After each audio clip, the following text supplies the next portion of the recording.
Kevin Ioli's got a show. It's like an Instagram or show or something. So Dana White was on the show, and Dana White told Kevin Ioli that Usman, Covington, part 2 is next for both of them. Okay. One thing that was left out is when. We don't know when. But the fact that it's been announced, the fact that Colby's been waiting, Usman didn't take a whole lot of damage, right? Probably the summer, probably towards the end of the summer. August, I'm guessing. August, September at the latest. Okay. That's not far away. And seeing that those guys are going to fight a second time can't help make me but relive the first time. And there was a lot going into that. I mean, Usman wasn't this huge star. He was the champion, and people were paying attention, and his skills were starting to be recognized. And then he was starting to wear some pretty cool outfits. But then he got into doing some commentary. I mean, Usman really came up from then to now, my only point. And Colby was under a lot of people's skin.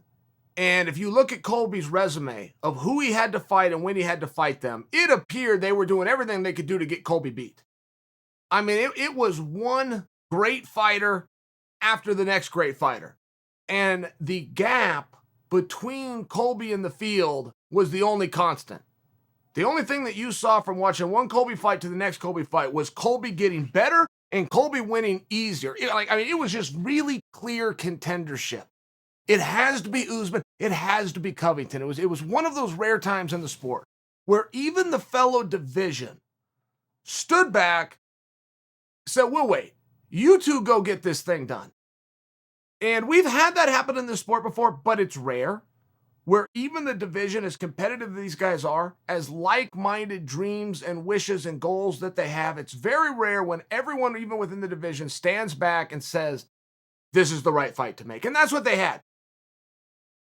With all of that said, the buildup to that fight got very personal very fast. And it spilled over. And this is all off the top of my head, but even off the top of my head, I remember surveillance footage that was leaked from what I believe to be the Palms Casino, where it was Colby, it was Kamara, it was Ali, it was the security guards. These two guys get thrown out. Not only do they not get their crab legs, they get a lifetime ban. But it was all caught on an accidental camera. It was caught on the security camera, but then that was released to the world. Point that I'm attempting to make doesn't get any more real than that. You don't get any more real glimpse into things than when two guys were talking about each other from other parts of the world who were getting ready to go meet in a cage 26 feet in diameter, run into each other on accident in a buffet line at a hotel. You don't get any more real than that. And it would not have hurt that fight or the promotion of that fight one bit if they would have walked over and shaken hands, and even if one of them picked up the tab for the other one. They never had to say one crossword. Wouldn't have hurt the promotion one bit for them to be completely civilized. The fact that they could not be civilized in a public setting just let us, the audience, in on how much this meant to each of them. It just really showed us that this matters to these two guys. Reputation, standing, what you said about me, what I said about you, it mattered to these two guys. So when that fight finally jumped off, I remember being there, and I was with my mother, and we were watching it. We were watching it up with the ESPN group. And that building, I have never been in a more tense building in my life. People have told me that one of my fights with Anderson Silva felt that way, but I didn't feel any of it, right? I was locked in on something else. I'm telling you, the most intense a building I have ever been in was that night. Usman comes out. The crowd's going crazy. I mean, the people that were cheering for him were cheering for him with all passion. But when Covington comes out, it's that same passion. Covington also had the haters. The ones cheering for Usman had a passion, but the ones cheering against Usman weren't quite as passionate. The ones cheering for Colby had a passion, but the ones cheering against Colby had this same passion. I mean, there was an intensity that you could feel. And the only fight I've ever, I personalized it, but the only fight I've ever personally been to where I could feel it in the air, where you're looking around, right? Where are the exits? What happens if I have to get out of here? Manny Pacquiao versus Marquez Jr., part 4. Guys remember part 4 where Marquez shows all juiced up? knocks Manny, never beat Manny, wasn't even all that close, just entertaining. Comes in, got a needle in his ass and knocks him out cold. That was one intense building that I was in. And then this one. So when the fight ends up happening, generally these blow more towards the Marquez Manny. There's just nothing really to see there. Big buildup, we all got our answer, dispute resolution, and we all go home. Not the case, man. This was not only the fight of the night, fight of the year, this is one of the greatest fights the welterweight division has ever seen.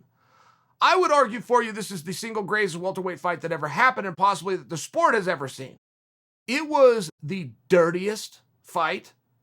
It was the hardest fight. I mean, these guys were hitting and kicking at full speed. Everything they tried to do had bad intentions, right? Kamaru Usman would throw a jab in Colby's face and hope that it broke his leg. I mean, just like the most destructive you could be to another person, they both were to each other. Did I mention how dirty this was? Okay, then it was close. They go into the 5th round. We don't need anybody's opinion. We don't need to hear from the judges. Every person in that building knew this is 2-2. It is 2 for Colby, it is 2 for Usman, and it's coming down to the 5th round. Partway through the 5th round, we have no idea who's winning.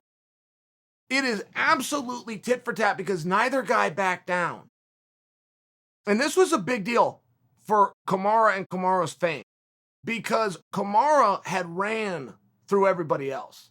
Even the night that Kamaru became champion, just to remind you of those scorecards, but it was 5 rounds for Kamaru, 0 for his opponent.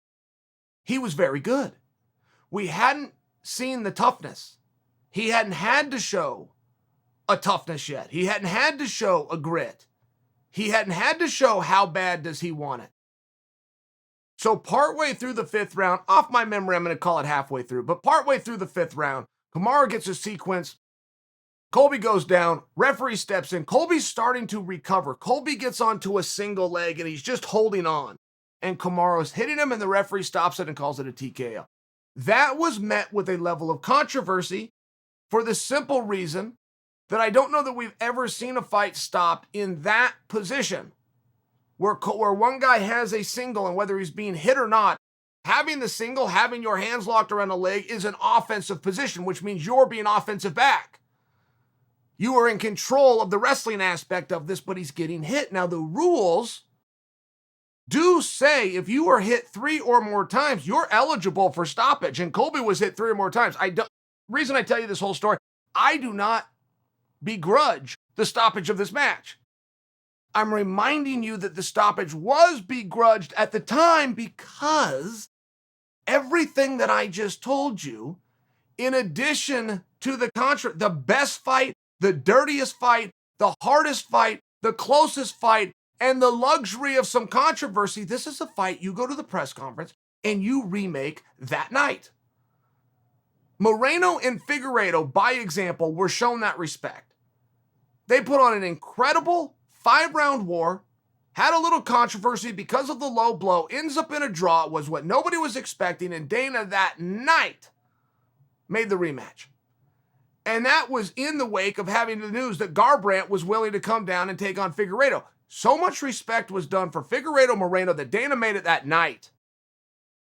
The only reason, I'm just reminding you guys of this, but the only reason that fight wasn't made, and I'm talking about Covington and Masvidal, the only reason that was not made at the press conference that night, right then, is there was a rumor going around that Colby had broken his jaw. The rumor was started and perpetuated by the announce team. I don't propose for you that the announce team was wrong. They heard it somewhere, whether they overheard a corner conversation, whether they misinterpreted a corner conversation, or whether it was flat out said between Colby and his corner, one way to the other, I broke my jaw. Either way, it just wasn't true. His jaw wasn't broken. Even if Colby said the words, and the announce team heard it, and the announce team spread it to the world, even if he said the words, he was wrong. It was a rumor. It wasn't true. My only point was Colby didn't have a broken jaw, but Dana didn't know that. The rumor had already begun. Dana's got a million things to do, gets rushed to the back, and then all of a sudden is thrown at a podium. He paid it all the compliments you could possibly pay it, but he didn't remake it on the spot. He didn't do that because he heard that one of the participants, Colby Covington specifically, had a broken jaw. It wasn't true. It wasn't true. I'm griping on this and I'm harping on this because this rematch should have already been done. This would have been one of those fights in history. If we were to kick the can down the road 5 years, both of these guys are likely doing something else by then, and we didn't see part two, it would have been irresponsible. We would have made a mistake. We would all look back, promoters, pundits, athletes, fans, we'd all look back and go, we missed that one. Good news. And I'm going to give Iole the credit. Dana's the one that said it, but it was on Iole's show. Iole gets the credit here. According to Iole, because Dana said it, Covington,